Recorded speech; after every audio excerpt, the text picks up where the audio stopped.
You always look great. Thank you. And sound great. And Thank you're you. brilliant. You bring it all to the table. Thank you. It's amazing. I know, but when the red light comes on, I get stiff.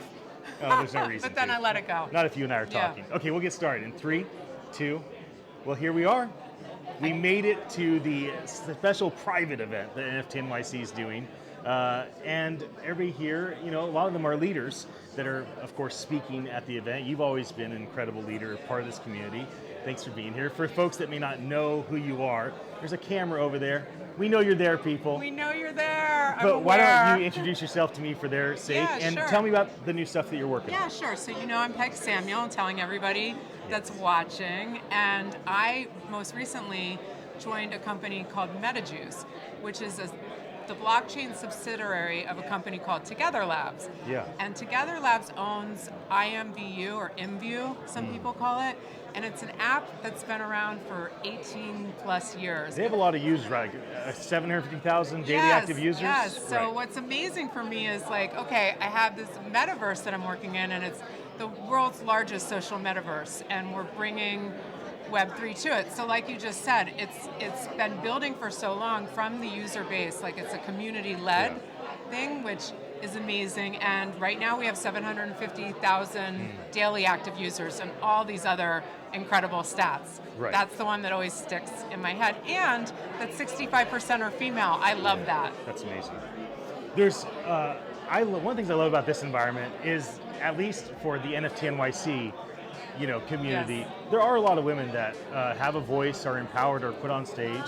Can you talk a bit about the process from trying to draw women in to making it just about them as incredible leaders and it not be about their gender? Yes, and can you help me and us understand how we can best be thoughtful about that as we're gathering leaders together, not making it about gender, but also making sure that we're creating space for everyone? Yes, I love this. I love this question. It is so thoughtful, and I probably have like 10 minutes on it, right? I think one of the things at first that I noticed and what brought me into crypto was that women needed a seat at the table if we were going to talk about a new financial model. You know, like we're now going to, if crypto's the new finance, we need to be there for this round of it.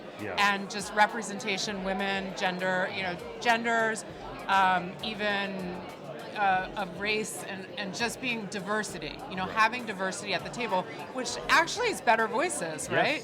So the other thing is our friend Kelly that was at the first NFT.NYC, or one of the first, which I was there too, like looked out in the audience and said, wait a minute, there's not enough women here, and brought that awareness. And I think once, even like you're saying, once the awareness is there, good people follow that awareness and make sure.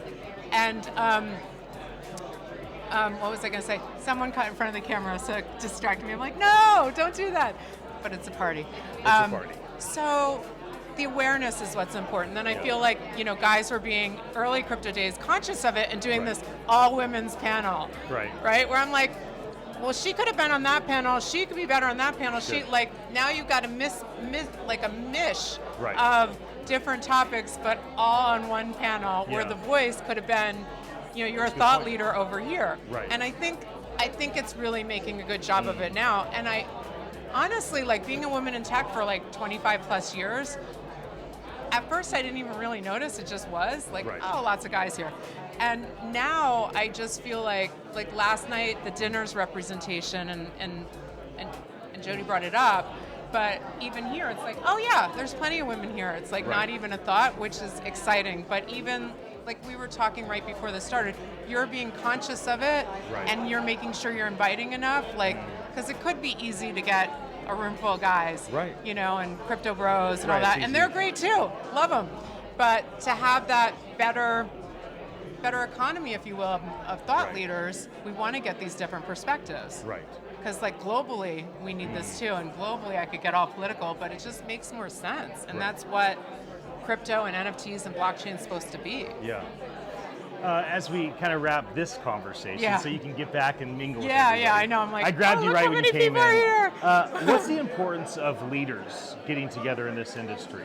You know, there's like 100 or so people that are here today, but there's going to be over 10,000 at the event. So when you take time out of your schedule to come be here with just a small group of people, what's the benefit to you as a leader? What's the benefit to the room of small groups of people gathering together that are all peers, bouncing ideas off each other? Like, talk a bit about that. Yeah, I love it that you grab, you NFT.NYC grabbed peers to be together and make some smaller conversations, because I feel like also, like, the bigger events are amazing and sharing our knowledge is amazing and meeting whoever and having all those conversations I love. However, you're not sure which conversation you might get in, and if you're with more thought leaders or people who've been in the space or understand the space, the conversation could go to a higher level and people can meet, people could do side things. Like, just, I don't want to like poo-poo the other thing, but it's just like any industry. If you're to grab, like, say, people in the music industry and it's like high-level people, it's going to be one conversation versus like, fans and people, retail or something like that. If that, I want to be as inclusive as I can in this answer, but I think it's pretty amazing. And like last night we did that dinner with 25 people, and it was, and it's the one dinner that I go to that actually one person speaks at a time. And it's still interesting and engaging. And even if some of us were repeating what others were saying in a different way, not everything was like that, and not everybody agreed, but respectfully. And like, we were talking before this about something, and I was like, oh, that's an interesting point to be that way. And that gets our minds thinking, and if we're trying to solve problems or expand on technology, we're talking other, like the geeks getting together, maybe, The geeks rule the world, apparently, at this point. I know, I'm really excited about that. And how can people get in touch with you? If they want to follow up with you about the new project that you're working on, or any, people have been listening to you for years in this environment. So how might people reach out? I've been on Twitter forever, and my handle's @SocialDiva, so that's an easy way to hit me, follow me, DM me. And then I'm on LinkedIn, Peg Samuel. Awesome. Well, thanks for being here. Thank you I'm so looking forward much. to spending time with everybody. I know, I could just stand with you for the hour. It's so good.